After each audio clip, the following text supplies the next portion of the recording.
Nuestro siguiente tema, y de acuerdo a la cronología propuesta, es la demanda. Con relación a este tópico, me gustaría proponerte lo siguiente. Primero, la definición de la demanda. Pudiéramos entender la demanda como el vehículo por el cual se ejerce la acción, y para ello tendremos que entrar también a hacer algunas reflexiones en torno del concepto acción. Acción la podemos entender como una facultad prevista en la ley a favor del gobernado. Esta palabrita gobernado, tómala como con cierta reserva, pero no toda, porque no toda acción está reservada para el gobernado. Hay ocasiones en que la autoridad también cuenta con este beneficio, con esta facultad, pero por lo pronto y para efecto de explicación, vamos a entenderlo así: facultad prevista en la ley a favor del gobernado, gracias a la cual éste se encuentra en aptitud de solicitar la intervención de la autoridad judicial para la resolución de un conflicto. Y como tercer punto de reflexión son los requisitos de la demanda, y para ello te recomendaría hacer un análisis del artículo 612, 614 y 230 en ese orden del Código de Procedimientos Civiles para el Estado de Nuevo León, el cual es muy similar a las demás legislaciones procesales en el resto de los estados e incluso a la legislación federal, pero para efecto de ilustración me voy a basar por lo pronto en este Código Procesal para nuestro estado. Con relación al primer punto, la demanda como vehículo por el cual se ejerce la acción, es el documento, el pedazo de papel en el cual se plasman las pretensiones y el ejercicio de la acción. La acción prevista también o definida también como la facultad prevista por la ley a nuestro favor, en virtud de la cual podemos solicitar la intervención de una autoridad judicial y también tomarlo con ciertas reservas, lo podemos explicar más o menos de la siguiente manera o hacer reflexiones en torno a este concepto de la siguiente manera. La acción puede ser, por ejemplo, la facultad que tiene la mujer para demandar a su esposo para el cumplimiento de obligaciones en materia de alimentos. La ley prevé que se tiene el derecho de acudir a la autoridad cuando, en el ejemplo que estamos poniendo en esta gráfica, el varón se niega a cumplir con esta obligación. Se solicita la intervención del juez para que éste intervenga en la resolución de este conflicto en una acción a la cual le llamamos de alimentos. Vamos a poner otro ejemplo: un adeudo entre comerciantes plasmado en un título de los llamados pagarés. Gracias a la existencia de un pagaré, una persona puede exigir de otra el pago de ciertas cantidades de dinero con la intervención de un juez en una acción a la cual le llamamos acción cambiaria. Un tercer ejemplo es la acción que tiene el trabajador para demandar a su patrón por un despido injustificado o por no cumplir con las obligaciones que la ley contempla a su cargo. Y con esto ya tenemos al menos tres ejemplos de acciones: la acción de alimentos, la acción cambiaria derivada de un título de crédito o la acción obrero-patronal o la acción laboral. Hay otras reclamaciones que se pueden hacer que no necesariamente constituyen una acción. A manera de juego, en ciertas clases propongo el ejemplo de un varón que se queja de que a su mujer no cocina bien o no le gusta la sazón que ésta tiene, y pongo a consideración de los alumnos si es posible que este varón demande o solicite la intervención de una autoridad judicial para la resolución de este conflicto, y la respuesta generalizada es que no, pues podrá tener toda la pretensión que él guste y de acuerdo a la relación que tenga dentro de su matrimonio, podrá exigir a su mujer aprender cocina o aprender a preparar ciertos platillos, pero no necesariamente este reclamo puede ser llevado ante el juez para la resolución del conflicto. En ese contexto estamos hablando de que hay reclamaciones para la cual no existe acción, es decir, la ley no prevé a favor del interesado el derecho de acudir ante el juez, y hay otras tantas reclamaciones o otras tantas circunstancias en virtud de las cuales sí se puede solicitar la intervención del juez, y en esos supuestos estamos hablando de la figura de la acción. Como siguiente punto de reflexión, quisiera poner a tu consideración los requisitos que debe colmar la demanda. En ese contexto, y haciendo el análisis del artículo 612 del Código de Procedimientos Civiles, este comienza con el siguiente texto: todo juicio, y subraya esta palabra, juicio, comenzará por demanda del actor, la que contendrá, para empezar, haciendo una reflexión de esto, ya está empleando la palabra juicio como sinónimo de proceso o de procedimiento, lo cual en alguna reflexión anterior ya lo habíamos contemplado. No sé si técnicamente es correcto, y esto sugiero que lo comentes en el foro del curso, si juicio puede ser empleado como sinónimo de proceso o de procedimiento, pero el legislador lo está empleando, pareciera que lo están empleando tal cual, como si fuera un sinónimo. Y luego habla que comienza por una demanda del actor. Bueno, si no es del actor, entonces ¿de quién? Aquí se me figura, no sé cuál es el término correcto para decirlo, un pleonasmo o cacofonía.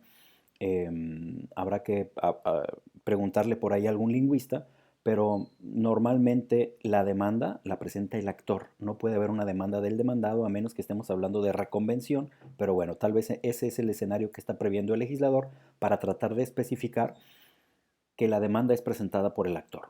Ahora sí, pasando al contenido de la demanda, tenemos que la fracción 1 de este dispositivo legal establece que debe contener la designación del juez ante quien se entable, parecido a la redacción de una carta, el destinatario. El número 2, el nombre, apellidos, domicilio, nacionalidad, edad, profesión u oficio del actor y de las personas físicas que lo representen, y en su caso deberá expresarse la naturaleza de la representación.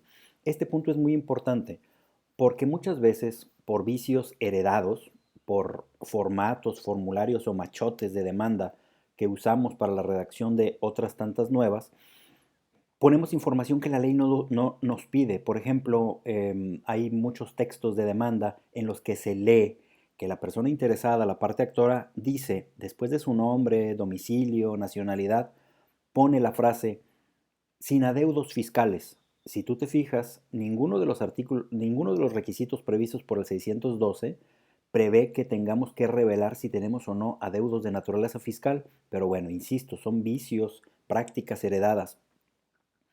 Si tú te fijas en esta fracción, dentro de los datos de la parte actora tampoco se especifica que deba contener el estado civil y muchas ocasiones ponemos soltero, casado, viudo, divorciado, como si estos dos últimos fueran también estados civiles. Ya después platicaremos de estos temas, pero bueno, es una práctica, una mala práctica heredada que te recomiendo a ti que estás empezando a estudiar este tema de derecho procesal o de teoría general del proceso, recapacite sobre este punto.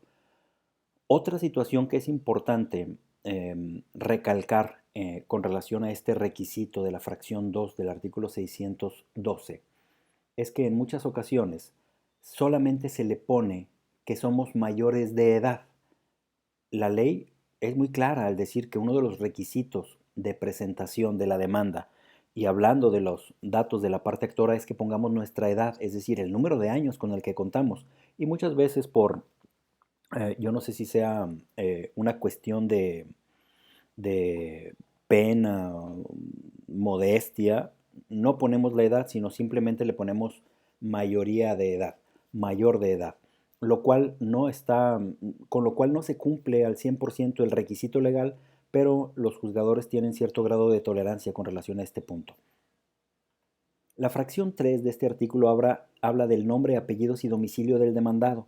Aquí es muy importante que este dato es importante para que el juez sepa en contra de quién estamos dirigiendo nuestros esfuerzos, nuestra acción. Y su domicilio es muy importante porque este es el factor que el juzgador toma en cuenta para efecto de ordenar en la etapa posterior el emplazamiento, es decir, el llamamiento a juicio de la parte demandada.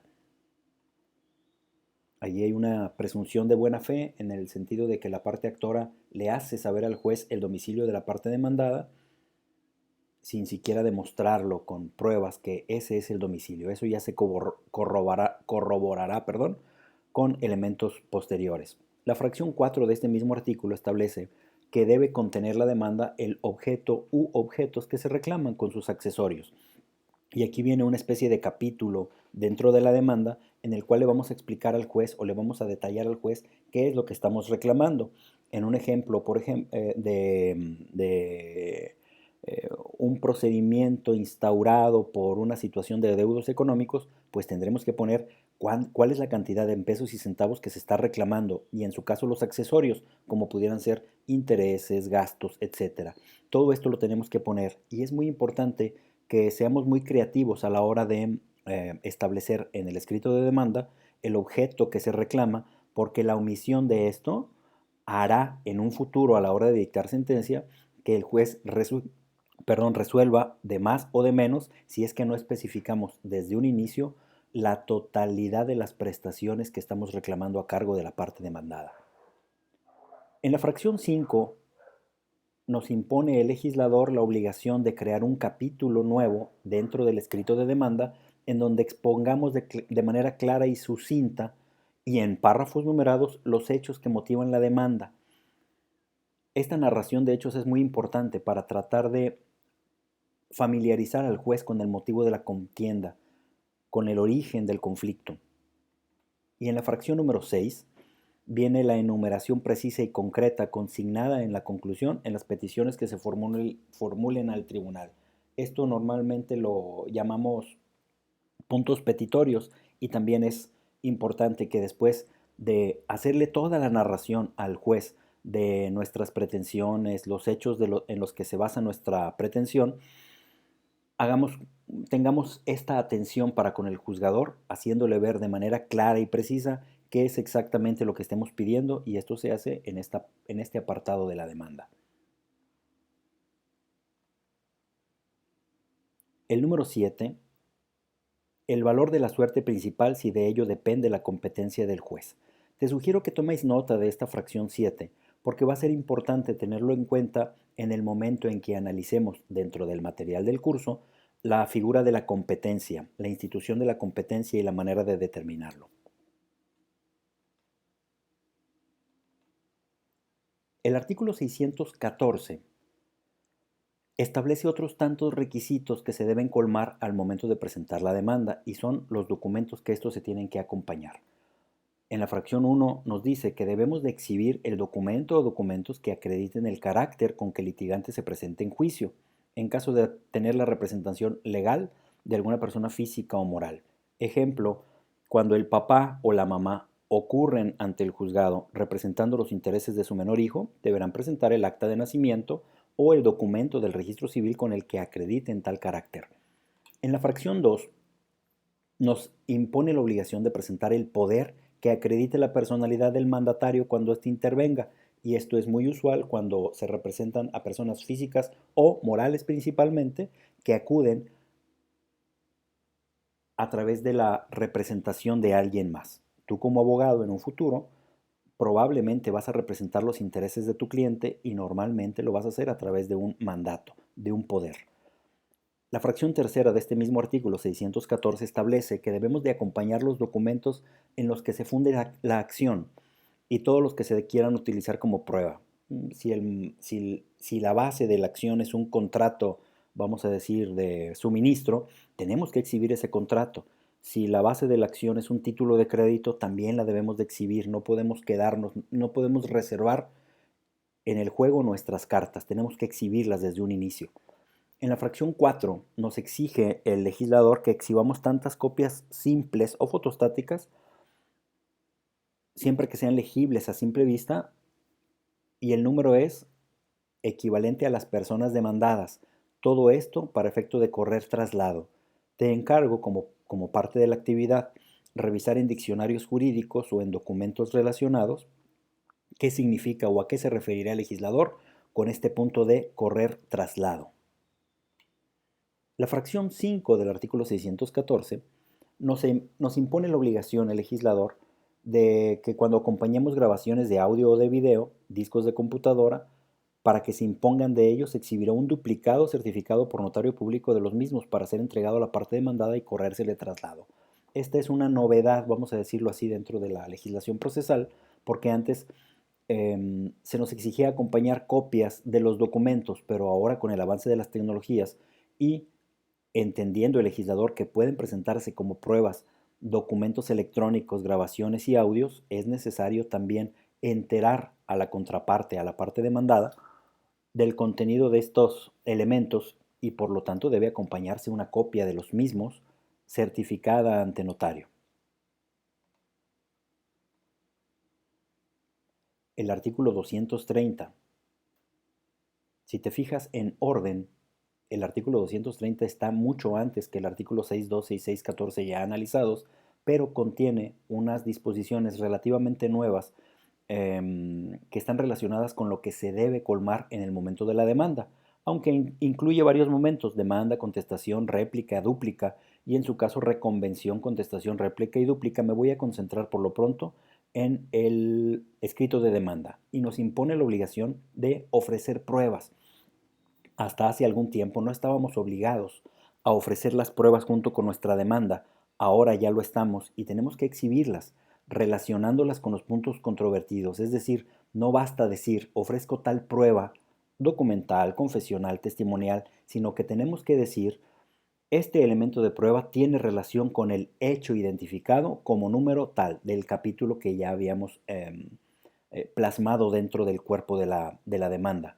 Tenemos que expresar también claramente el hecho o hechos que se tratan de demostrar con tal prueba. Y una cuestión que a mí en lo personal me parece muy complicada: tenemos que explicarle al juez las razones por las que consideramos que nuestras afirmaciones quedarán demostradas.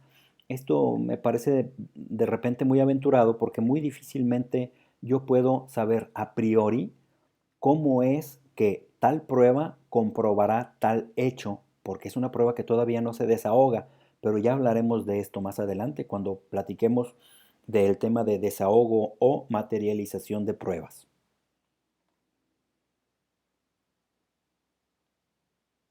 El legislador es estricto a la hora de determinar que si el juez estima que las pruebas ofrecidas no cumplen con los requisitos antes mencionados, serán desechadas.